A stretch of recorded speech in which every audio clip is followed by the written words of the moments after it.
नमस्कार दोस्तों, स्वागत करते हैं आपका अपने YouTube चैनल विकास सिविल एकेडमी में। दोस्तों, हिंदी वर्णमाला की क्लास को आज हम आगे बढ़ा रहे हैं और वर्णमाला की क्लास में आज हम लोग वर्णमाला को कंप्लीट कराने जा रहे हैं। दोस्तों, स्वरों का वर्गीकरण हमने पढ़ लिया था। स्वरों के संदर्भ में जितनी भी बातें थीं जो कॉम्पिटिटिव एग्जाम से ज़रूरी तथ्य थे, स्वरों के विषय में हमने जान लिया। उसके बाद आज बारी है व्यंजन का वर्गीकरण, यानी व्यंजनों की बात हम करेंगे। व्यंजन का वर्गीकरण, व्यंजनों की अगर हम वर्गीकरण की बात करें तो व्यंजन का वर्गीकरण दो प्रकार से किया जाता है। व्यंजन के वर्गीकरण दो प्रकार से, एक है स्थान के आधार पर व्यंजन का वर्गीकरण, दूसरा है प्रयास के आधार पर व्यंजन का वर्गीकरण। स्थान के आधार पर व्यंजन का वर्गीकरण ऐसे किया गया है कि जो जितने भी व्यंजन हैं, व्यंजनों को वर्गों में बांट दिया गया है और उन वर्गों का जो उच्चारण स्थान है, उच्चारण स्थान के हिसाब से उनका नाम दे दिया गया है। जैसे का वर्ग है, का वर्ग में का, ख, ग, घ, अंग, ये 5 वर्ण आते हैं। इन पांचों वर्ण में क्या है, इसका उच्चारण स्थान देखा जाता है। अर्थात ये का वर्ग जितने भी ऐसे व्यंजन हैं जिनका उच्चारण स्थान कंठ है, उनको का वर्ग के अंतर्गत कैटेगराइज कर दिया गया है। यानी जितने व्यंजन कंठ से बोले जाते हैं, कंठ से उच्चारित होते हैं, उनको कंठ व्यंजन, कंठ वर्ण कहा गया। और एक वर्ग में एक साथ अध्ययन की सुविधा के लिए रख दिया गया और उसको कहा गया का वर्ग। का वर्ग में ये 5 हमारे व्यंजन हैं, 5 व्यंजन का वर्ग में आते हैं और ये पांचों व्यंजन का जो उच्चारण स्थान है वह कंठ है। ठीक उसी प्रकार चा वर्ग है। चा वर्ग में चा, छा, जा, झा ना, चा, छा, जा, झा, या और या, सा। ठीक है, ये 2 एक्स्ट्रा हैं यहाँ पे हम देखेंगे कि पांचों वर्ण तो है ही है, उसके साथ साथ या और सा भी है। इनका जो उच्चारण स्थान है वो तालु की छत का पिछला भाग है। जो तालु होता है, तालु की छत का जो पीछे वाला हिस्सा होता है, वही इसका उच्चारण स्थान होता है। इसलिए इन वर्णों को तालव्य वर्ण कहा जाता है। तालव्य वर्ण कहा जाता है। तालु की छत का जो पिछला हिस्सा है, उनकी सहायता से इनका उच्चारण किया जाता है, इसलिए इनको तालव्य वर्ण कहा जाता है। अब तालव्य वर्ण कौन कौन से हैं? च, छ, ज, झ, या और या और सा। ये जो या है, ये अंतस्थ व्यंजन के अंतर्गत आता है। अंतस्थ व्यंजन का या और ऊष्म व्यंजन का सा, ऊष्म व्यंजन का सा, ये भी तालव्य सा, इसको कहते हैं तालव्य सा। इसीलिए ये जो सीटी वाला सा है, इसको तालव्य सा कहा जाता है। दोस्तों, वीडियो बनाने में काफ़ी समस्याएं होती हैं। इस समय वीडियो बना रहे हैं, वीडियो बनाने में गर्मी, क्योंकि फ़ैन चला नहीं सकते, माइक में आवाज़ आ जाती है, इसलिए बहुत ही ज़्यादा गर्मी है। काफ़ी मेहनत करके आप लोगों के लिए वीडियो बनाई जाती है और दोस्तों, इसमें भी जो है कई तरह की समस्याएं आ जाती हैं। इसलिए दोस्तों, मैं आप लोगों के लिए यदि मेहनत कर रहा हूं, तो आप लोगों को भी थोड़ा सा मेहनत मेरे लिए करना होगा दोस्तों। हाँ, या और सा। और आपको कुछ करना नहीं, आपको सिर्फ इतना ही करना है दोस्तों कि जो भी मैं पढ़ा रहा हूँ, इसको आप मन लगा कर पढ़ लीजिए, वही मेरे लिए सब कुछ हो जाएगा। जो भी मेरे स्टूडेंट हैं, जो भी मेरे चाहने वाले, मेरे दोस्त, मेरे मित्र, मेरे साथी जो लोग हैं, यदि आपने अपने जीवन में यहाँ से कुछ भी उतार लिया, तो मैं समझूंगा कि मेरा वीडियो बनाना सार्थक हो गया दोस्तों। हाँ, तो हम चा वर्ग की बात कर रहे थे। चा वर्ग का जो उच्चारण स्थान है, तालु की छत का पिछला भाग। उच्चारण स्थान क्या होता है? तालु की छत का पिछला भाग होता है, जिसे हम तालव्य वर्ण कहते हैं। टा वर्ग। इसके बाद है टा वर्ग। टा वर्ग में क्या आता है? टा, ठा, डा, ढा और आड़ा। ये मुंह के भीतर छत का अगला हिस्सा इसका उच्चारण स्थान होता है। जो मुंह के भीतरी छत का अगला जो हिस्सा होता है वह इसका उच्चारण स्थान होता है, इसलिए इसको मूर्धन्य वर्ण कहा जाता है। यानी टा, ठा, डा, ढा, अड़ा और ये आपका ऊष्म सा, ऊष्म सा, ठीक है, हाँ, ऊष्म सा, इसको क्या कहा जाता है? ऊष्म सा आपके मूर्धन्य में आता है। जैसे देख लीजिए यहाँ, ये जो आपका तालव्य सा है, ये सीटी वाला सा तालव्य सा है, और ये वाला क्या है? षटकोण वाला सा जो है ये मूर्धन्य सा है। डा, ढा, ये डा, ढा। अब उसके बाद ये ता वर्ग है। ता वर्ग। ता वर्ग में देखिए ता, था, दा, धा, ना, ता, था, दा, धा, ना। ऊपरी दांतों के निकट से इसका उच्चारण स्थान दांतों के निकट से जो है उच्चारित किया जाता है, इसलिए इनको दंत कहते हैं। ये जो वर्ण है इनको दंत वर्ण कहते हैं। अब पा वर्ग में पा, फा, बा, भा, मा है। सरल जन, ये जो जा है यहाँ ये आगत वर्ण है, एक विदेशज जो है व्यंजन है। जा है, फा है ना, ये सब क्या है? विदेशज है। तो हम पा वर्ग में इन पांचों वर्णों को तो याद ही रखते हैं। अब देखिए ये जो पा, फा, बा, भा, मा है ये ओष्ठ वर्ण है। क्या है? ओष्ठ वर्ण है, और इनका जो उच्चारण स्थान क्या है? यह ओष्ठ है, यानी दोनों होठों से इनका उच्चारण किया जाता है। उसके बाद आपका वर्ष। वर्ष का मतलब होता है दांत। दांत के पीछे का जो कठोर हिस्सा होता है उसे हम कहते हैं वर्ष। तो दांत के पिछले वाले कठोर हिस्से से जब उच्चारण किया जाता है तो जिन वर्णों का उच्चारण, जिन व्यंजनों का उच्चारण किया जाता है उनको हम वर्ष वर्ण कहते हैं। वर्ष वर्ण कहते हैं। इसमें क्या है? जन सरल। जन सरल याद कर लेंगे। हम याद रखें कि जो जन सरल है, जन सरल क्या है? वर्ष है। यह दांत के पास से इसका उच्चारण, दांत के पीछे वाला कठोर जो हिस्सा होता है वह इसका उच्चारण स्थान होता है। अब देखिए वा, फा और हा। वा, फा और हा ये निचले होंठ और ऊपरी दांतों से, जब हम वा बोलते हैं या फा बोलते हैं, फा, तो नीचे वाला होंठ और ऊपर वाला दांत आपस में टकरा जाता है फा बोलने में। जैसे हम हा बोलेंगे, हा बोलने में क्या होता है? नीचे का होंठ, निचले होंठ और ऊपरी दांत आपस में जो है ये टकरा जाते हैं, तो इसलिए इनको हम कहते हैं दंतोष्ठ। दंतोष्ठ।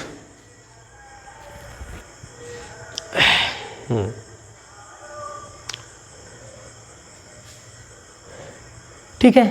फिर उसके बाद वा, फा, हा स्वर तंत्र और स्वरतंत्री। स्वरतंत्री वर्ण कहते हैं। और ये जो होता है वा, ये होंठ और ऊपरी दांतों को इसको हम कहते हैं स्वरतंत्र, और इसको पूरे को हम कहते हैं स्वरतंत्री। आगे दोस्तों, तो स्थान के आधार पर जो हमने वर्गीकरण किया था, ये हमारा वर्गीकरण ये हो गया, यानी का वर्ग से लेके पा वर्ग तक और अन्य। इसके बाद अब प्रयास के आधार पर देखते हैं क्या है। प्रयास के आधार पर, प्रयास के आधार पर देखिए पहले नंबर पर है स्पर्शी व्यंजन। स्पर्शी व्यंजन, ठीक है। स्पर्शी व्यंजन क्या होता है? का वर्ग से लेके पा वर्ग तक कुल, का वर्ग से लेके पा वर्ग तक जो है स्पर्शी व्यंजन कहलाते हैं। इसमें कुल संख्या कितनी होती है? का से पा वर्ग तक टोटल कितनी होती है? 25 होती है, और इसमें 2 और जोड़ दिए जाते हैं तो हो जाता है 27। तो स्पर्शी व्यंजन अब दोस्तों स्पर्शी व्यंजन की जो परिभाषा है वो क्या होती है? स्पर्शी व्यंजन की अगर हम परिभाषा की बात करें तो इसमें होता क्या है, स्पर्शी व्यंजन में जो जिह्वा होती है, जिह्वा ऊपर उठ के उच्चारण स्थान का स्पर्श करके, ऊपर जिह्वा स्पर्शी व्यंजन का जब हम उच्चारण करते हैं तो उच्चारण करते समय जिह्वा ऊपर उठ कर क्या करती है, जो भी उच्चारण स्थान होता है उच्चारण स्थान का स्पर्श करती है, ठीक है, और वायु का मार्ग अवरुद्ध कर देती है। जैसे ही उच्चारण स्थान को स्पर्श करती है जिह्वा, जिह्वा हमारा यहाँ पर क्या होगा, यहाँ पर हमारा जिह्वा जो है, जिह्वा को हम उच्चारण अवयव कहेंगे। जब उच्चारण अवयव उच्चारण स्थान को स्पर्श करके वायु का मार्ग अवरुद्ध कर देती है, तो जब वायु का मार्ग अवरुद्ध हो जाता है तो जिन स्वरों का, जिन व्यंजनों का उच्चारण होता है वह व्यंजन स्पर्शी व्यंजन कहलाते हैं। और स्पर्शी व्यंजन का वर्ग से पा वर्ग तक है। तो परिभाषा तो यही कहती है कि जो उच्चारण अवयव है उच्चारण स्थान से टकरा करके वायु के मार्ग को अवरुद्ध कर देते हैं, ठीक है, जो टकराते हैं तो स्पर्श करते हैं।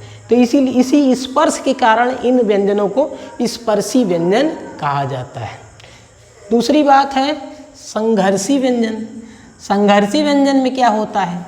संघर्षी व्यंजन में जो उच्चारण अवयव होता है, उच्चारण अवयव मतलब जिह्वा, ठीक है, तो इस संघर्षी व्यंजन में जो जिह्वा होती है वह उच्चारण स्थान का स्पर्श नहीं करती है, स्पर्श नहीं करती है, उच्चारण स्थान का स्पर्श नहीं करती है, बल्कि क्या करती है कि जो भी उच्चारण स्थान होता है उच्चारण स्थान के बहुत ही निकट जाके रुक जाती है तथा इतना निकट उसके पहुंच जाती है कि एक घर्षण उत्पन्न हो जाता है।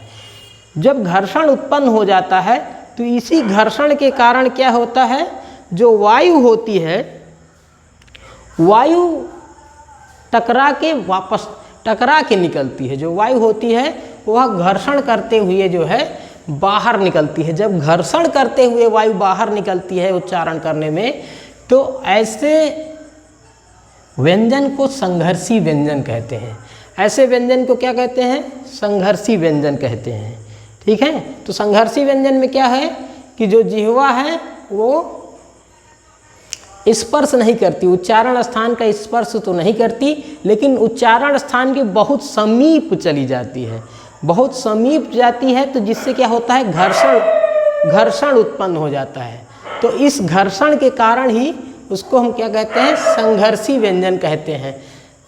संघर्षी व्यंजन में जितने भी ऊष्म व्यंजन हैं सभी ऊष्म व्यंजन, सीटी वाला सा ना, इसको जैसे हम तालब सा कहेंगे, दंत सा, मूर्धन्य सा और हा, ये सभी संघर्षी व्यंजन में आएंगे। इसके बाद हम बात करेंगे स्पर्शी संघर्षी। स्पर्शी संघर्षी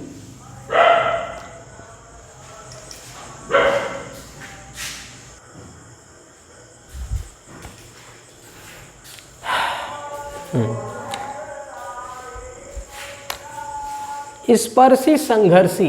स्पर्शी संघर्षी में क्या होता है, स्पर्शी संघर्षी व्यंजन ऐसे व्यंजन होते हैं जिनमें स्पर्शी व्यंजन तथा संघर्षी व्यंजन दोनों के गुण होते हैं। अर्थात ऐसे व्यंजनों का जो उच्चारण अवयव होता है वह क्या करता है, उच्चारण स्थान को स्पर्श भी करता है और घर्षण करते हुए वायु बाहर भी निकलती है। तो जब स्पर्श भी करता है और वायु घर्षण करते हुए बाहर भी निकलती है, तो ऐसे उच्चारण करते समय जब उच्चारण अवयव उच्चारण स्थान का स्पर्श भी करता है और स्पर्श करने के साथ साथ वायु अवरुद्ध हो करके घर्षण करते हुए बाहर निकलती है, तो ऐसे व्यंजनों को हम स्पर्शी संघर्षी व्यंजन कहते हैं। स्पर्शी संघर्षी व्यंजन में चा वर्ग के सभी वर्ण आते हैं। चा वर्ग, चा, छा, जा, झा, ये पूरा वर्ग स्पर्शी संघर्षी है। इसके बाद हम बात करेंगे अंतःस्थ व्यंजन की। अंतःस्थ व्यंजन, ठीक है। अंतःस्थ व्यंजन में क्या होता है, जो श्वास का अवरोध होता है वह अन्य व्यंजनों की तुलना में कम होता है। जब भी हम अंतःस्थ व्यंजन का उच्चारण करते हैं तो जो वायु का अर्थात श्वास का जो अवरोध होता है अन्य व्यंजनों की तुलना में अंतःस्थ व्यंजन में वायु का अवरोध कम होता है, इसलिए इस प्रकार के व्यंजन को हम अंतःस्थ व्यंजन कहते हैं। अंतःस्थ व्यंजन 3 प्रकार के होते हैं। पहला होता है अर्ध स्वर, अर्थात व्यंजन में भी स्वर होता है, अंतःस्थ व्यंजन के अंतर्गत अर्ध स्वर आते हैं। अक्सर प्रतियोगी परीक्षा में पूछ लिया जाता है कि निम्नलिखित में से अर्ध स्वर की पहचान कीजिए। तो अर्ध स्वर कौन होता है, या और वाह। अर्ध स्वर या और वाह ये दोनों अर्ध स्वर हैं, ये अंतःस्थ व्यंजन के अंतर्गत आते हैं और अर्ध स्वर भी है। तो अर्ध स्वर क्या है, या और वाह। उसके बाद दूसरा प्रश्न यह पूछा जाता है कि निम्नलिखित में से कौन सा लुंठित वर्ण है, या निम्नलिखित में से कौन सा लुंठित व्यंजन है। तो लुंठित व्यंजन कौन सा है, रा। लुंठित व्यंजन रा। तीसरा प्रश्न यह पूछा जाता है कि पार्श्विक व्यंजन को पहचानिए। पार्श्विक व्यंजन क्या है, ला। ला को हम पार्श्विक व्यंजन कहते हैं। उसके बाद बात आती है उच्छिप्त की। उच्छिप्त व्यंजन क्या होता है, जब भी कहेगा प्रश्न पूछता है कि निम्नलिखित में से उच्छिप्त व्यंजन को पहचानिए या निम्नलिखित में से कौन उच्छिप्त व्यंजन है। तो 2 उच्छिप्त व्यंजन हैं, हड़ा और ढा। ये 2 उच्छिप्त व्यंजन हैं। इसके बाद बात आती है अयोगवाह की। अयोगवाह में अनुस्वार और विसर्ग आता है। अनुस्वार और विसर्ग अयोगवाह कहलाता है। अगर हम कहें कि अन और आहा, जैसे स्वरों में हम कुल 13 होते हैं, 13 में जो 11 होते हैं वो स्वर कहलाते हैं, जो 2 होते हैं वो अयोगवाह होते हैं, और अन और आहा यही अयोगवाह है। ये जो अयोगवाह है ये व्यंजन में आते हैं, इनकी जो है कैटेगराइजेशन व्यंजनों में होती है, इसीलिए स्वरों में इनको नहीं गिना जाता है। अगर हम छोटा बड़ा आ और आहा तक गिने तो कुल गिनती री को लेते हुए कुल गिनती 13 होती है। तो लेकिन हम जब भी स्वरों की संख्या पूछा जाता है, स्वरों की संख्या हम 11 बताते हैं। इन दोनों को छोड़ दिया जाता है। क्यों इसलिए छोड़ दिया जाता है, क्योंकि यह स्वरों में नहीं बल्कि व्यंजनों में आते हैं। ये अन और आहा अनुस्वार और विसर्ग होते हैं।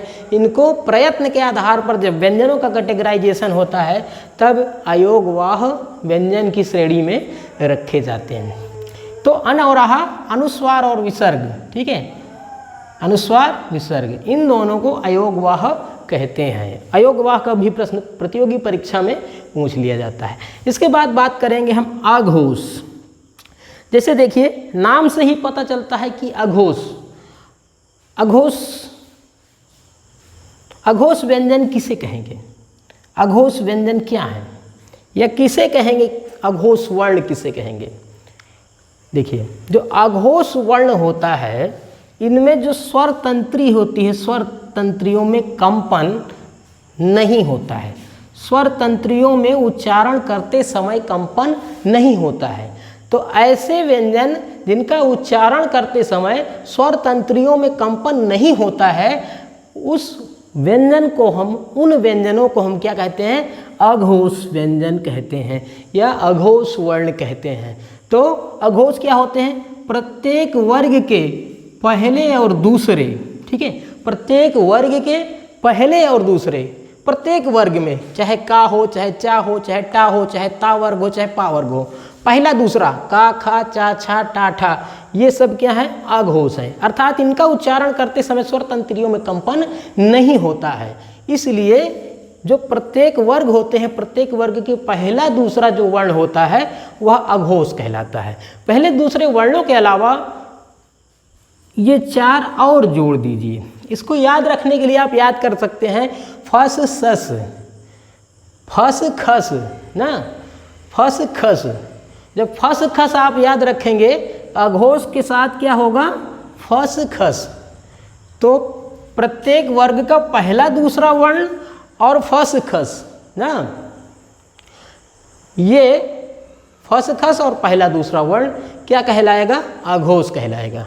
ठीक है। सघोष क्या होता है? सघोष का मतलब है ऐसे वर्ण जिनका उच्चारण करते समय स्वर तंत्रियों में कंपन होता है, तो ऐसे वर्णों को हम क्या कहते हैं? सघोष कहते हैं। तो सघोष कौन से होते हैं? कौन से वर्ण सघोष होते हैं? तो प्रत्येक वर्ग के तीसरे, चौथे और पांचवें वर्ण, प्रत्येक वर्ग के तीसरे, चौथे और पांचवें वर्ण सघोष वर्ण कहलाते हैं। ठीक है, ये तो सघोष कहलाते ही हैं, यानी तीसरा, चौथा, पांचवा ना, तीसरा, चौथा, पांचवा, तो ये हो गया सघोष, इधर वाला सघोष, और इधर दोनों वाला क्या? अघोष। तो पहले दोनों अघोष होते हैं, बाद के तीनों क्या होते हैं? सघोष होते हैं। तो अब देखिए, अघोष में पहला दूसरा याद करके, यानी हम 12 याद रखेंगे, 12 फसखस, 12 फसखस। उसके बाद क्या करेंगे? सघोष में क्या करेंगे? सघोष में 345 याद करेंगे। 345 के साथ साथ क्या है? वह लड़ जड़ यर, वह लड़ जड़ यर, इतना याद करेंगे। ठीक है,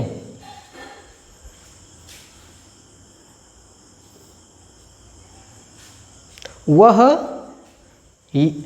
लड़ जड़ यर, इतना हम याद रखेंगे कि सघोष में इन तीनों के अलावा तीसरा, चौथा, पांचवा जो वर्ण होता है, इसके अलावा वह लड़ जड़ और यर, इतना सघोष में आता है।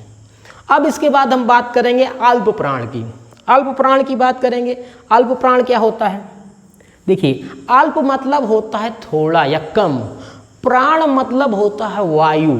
ठीक है, तो ऐसे व्यंजन जिनका उच्चारण करते समय फेफड़ों से जो वायु है वो कम मात्रा में बाहर निकलती है, ऐसे व्यंजनों को हम अल्प प्राण कहते हैं।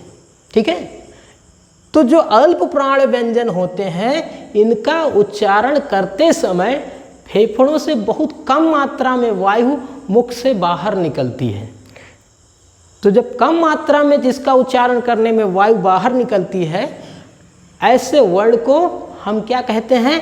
अल्प प्राण कहते हैं। ऐसे वर्ण को अल्प प्राण कहते हैं। अल्प प्राण क्या होता है? किसी भी वर्ग का पहला, तीसरा और पांचवा, किसी भी वर्ग का पहला, तीसरा और पांचवा जो वर्ण होगा वह अल्प प्राण कहलाता है। ठीक है, और पहला, तीसरा, पांचवा के अलावा जितने भी अंतस्थ हैं, यानी या, रा, ला, व, ये भी अल्प प्राण में आते हैं। अक्सर प्रतियोगी परीक्षा में ये न पूछ करके, यानी पहला, तीसरा, पांचवा न पूछ करके यह पूछ लेता है, यहाँ से कहेगा कि ला क्या है? ला अल्प प्राण है, महाप्राण है, सघोष है, अघोष है, ऐसे करके प्रश्न पूछ लेगा और फिर दे देगा कि ए और बी दोनों, ए बी सी तीनों, ऐसे करके उत्तर देता है। ठीक है, जिसमें विद्यार्थियों को कंफ्यूज करने का प्रयास किया जाता है। तो अल्प प्राण की जैसे बात आए वैसे हम 135 याद रखेंगे। ठीक है, और अंतस्थ, फिर उसके बाद महाप्राण। महा मतलब अल्प मतलब कम और महा मतलब अधिक। ठीक है, प्राण मतलब वायु। ठीक है, तो जिन वर्णों का उच्चारण करने में फेफड़ों से वायु अधिक मात्रा में बाहर निकलती है, ऐसे वर्णों को हम महाप्राण कहते हैं। ऐसे वर्णों को हम क्या कहते हैं? महाप्राण कहते हैं। और महाप्राण में क्या आते हैं? प्रत्येक वर्ग का दूसरा और चौथा वर्ण, प्रत्येक वर्ग का दूसरा और चौथा वर्ण, उसके साथ ऊष्म, जितने भी ऊष्म व्यंजन हैं ना, चाहे ये तालव्य सा हो, चाहे मूर्धन्य सा हो, चाहे दंत सा हो, चाहे हा हो, जितने भी ऊष्म हैं ये महाप्राण के अंतर्गत आते हैं। अब देखिए, इसके लिए हम क्या करेंगे, थोड़ा सा और आपको समझाने का प्रयास करते हैं। इसको मिटा दिया जाए, किधर का मिटाएं, इधर का मिटा देते हैं।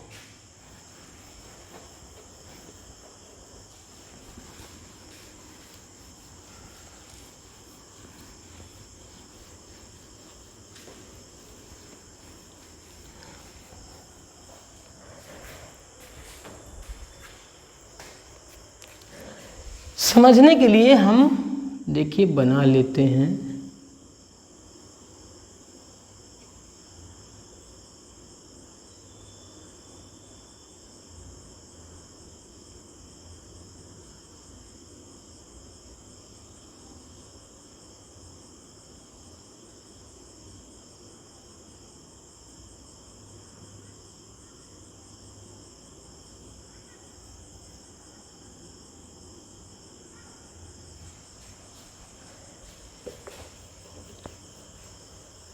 चलिए हम हाथ बना रहे हैं अपना, हम जो है हाथ बना देते हैं यहाँ पे।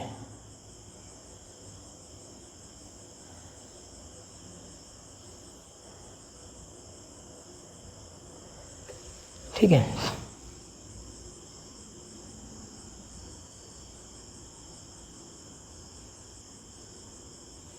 तो यहाँ पर हमने अपने हाथों की उंगलियों को बनाया है। दोस्तों हमने क्या काम किया है, अपने हाथों की उंगलियों को बनाया है समझने के लिए। अब हम यहाँ क्या करेंगे, अघोष समझेंगे।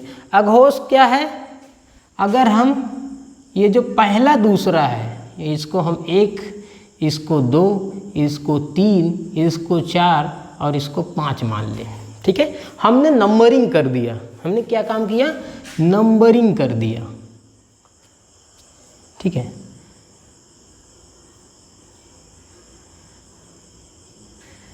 नंबरिंग कर दिया। ठीक है, तो जो पहला दूसरा है इसको हम क्या कहेंगे, अघोष।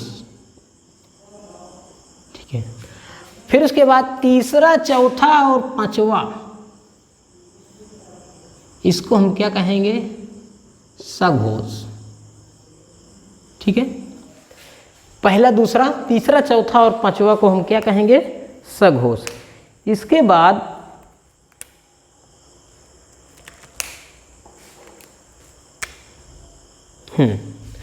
इसके बाद अघोष सघोष तो यहाँ से क्लियर हो गया। अघोष में इसके अलावा हमको फसखस याद रखना होगा और वह लड़ जड़ यर याद रखना होगा, अघोष सघोष। फिर बात करेंगे अल्प प्राण। अल्प प्राण में 135, यानी अब देखिए ये और ये और ये, सॉरी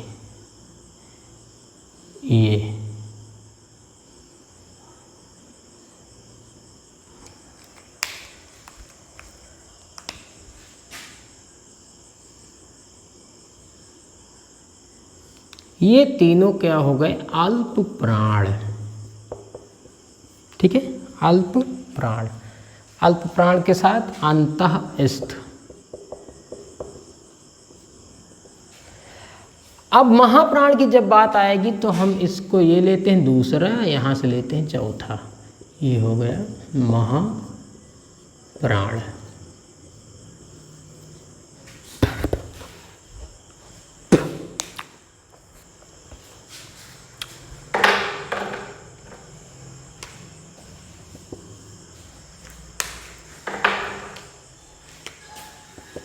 जैसे ही अल्प प्राण और महाप्राण की बात आए हम अपने हाथों को देखेंगे। ठीक है, अब जैसे अल्प प्राण की बारी आएगी तो अल्प प्राण में क्या होता है, पहला तीसरा और पांचवा, पहली तीसरा और पांचवा वर्ड जो है क्या कहलाएगा, अल्प प्राण।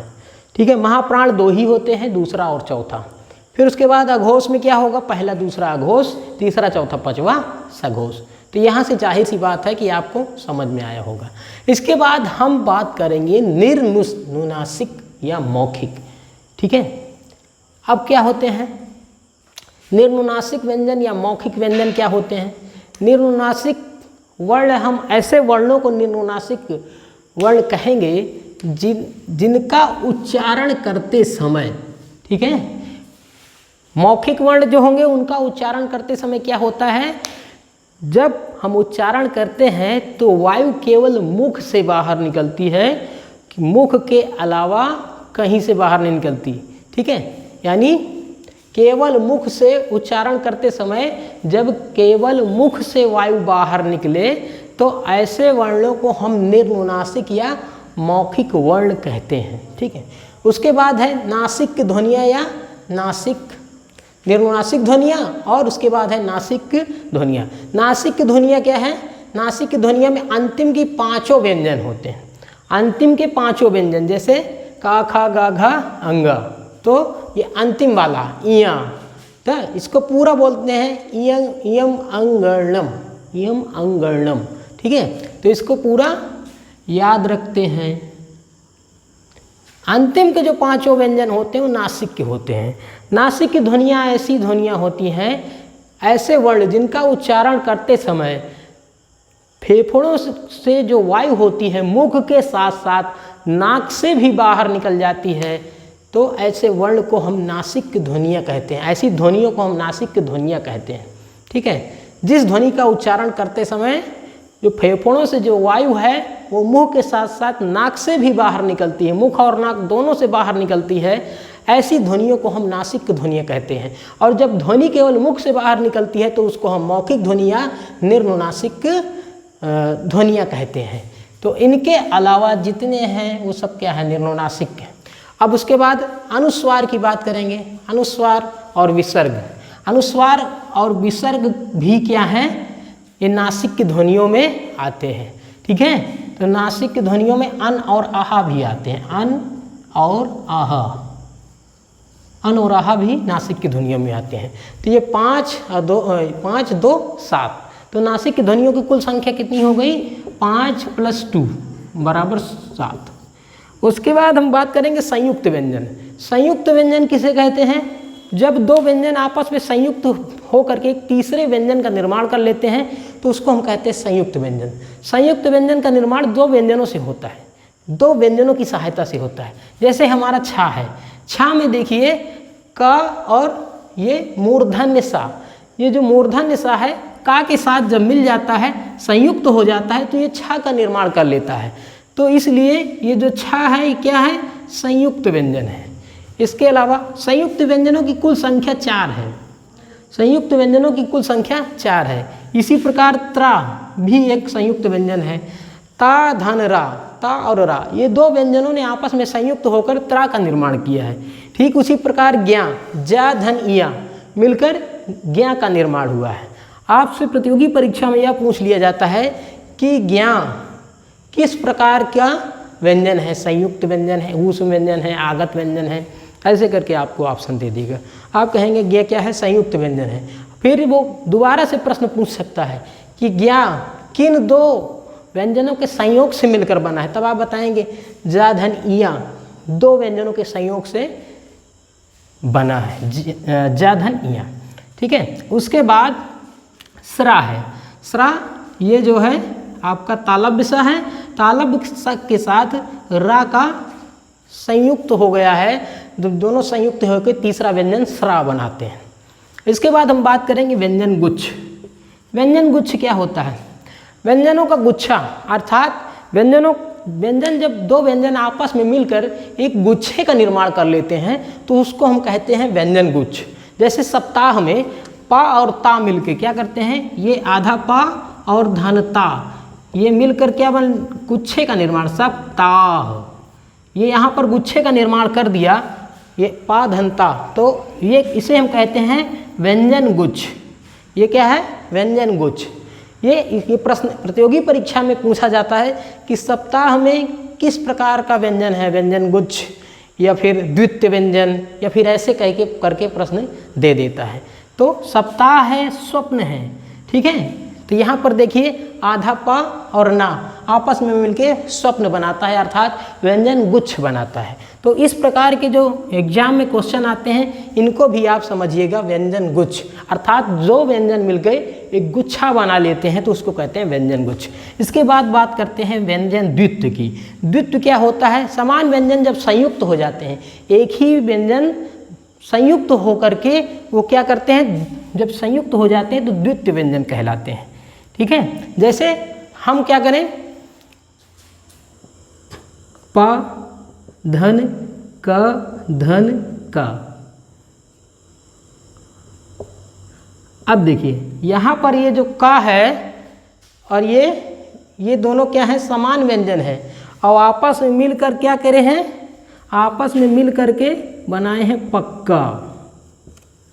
तो पक्का है, कच्चा है, बच्चा है, चच्चा है, सच्चा है, जच्चा है, जितने भी ऐसे शब्द हैं जिसमें दो व्यंजन हो, एक आधा व्यंजन हो, एक पूर्ण रूप से व्यंजन हो, जैसे कक्का, बच्चा, सच्चा, जच्चा ना, तो इस प्रकार के जब शब्द आते हैं तो उनको हम क्या कहते हैं कि द्वित्व व्यंजन। इसमें द्वित्व व्यंजन है। इसमें होता क्या कि समान व्यंजन संयुक्त हो जाते हैं और द्वित्व व्यंजन कहलाते हैं। दोस्तों, हिंदी की हमारे व्यंजन का वर्गीकरण यहीं पे समाप्त होता है। मैं चाहता हूँ कि आप लोग जब वीडियो देखें तो पूरा देखें, और जो भी आपकी समस्याएं हों आप लोग कमेंट बॉक्स में ज़रूर बताएं दोस्तों। बहुत बहुत धन्यवाद दोस्तों, और आप लोगों को मैं आपकी आगामी परीक्षाओं के लिए शुभकामनाएं देता हूं। आपकी जो आने वाली परीक्षाएं हैं, जैसे UPSSC का पेट है, और उसके अलावा SSC GD, UPSI तथा अन्य परीक्षाएं जो आने वाली हैं, जहाँ जहाँ पर हिंदी पूछी जाती है, अन्य सब्जेक्ट पूछे जाते हैं, आप लोग मेहनत करते रहिए, सतत रूप से सतत प्रयास करिए, तभी विकास होगा दोस्तों। तो आज के लिए शुभ संध्या, धन्यवाद दोस्तों।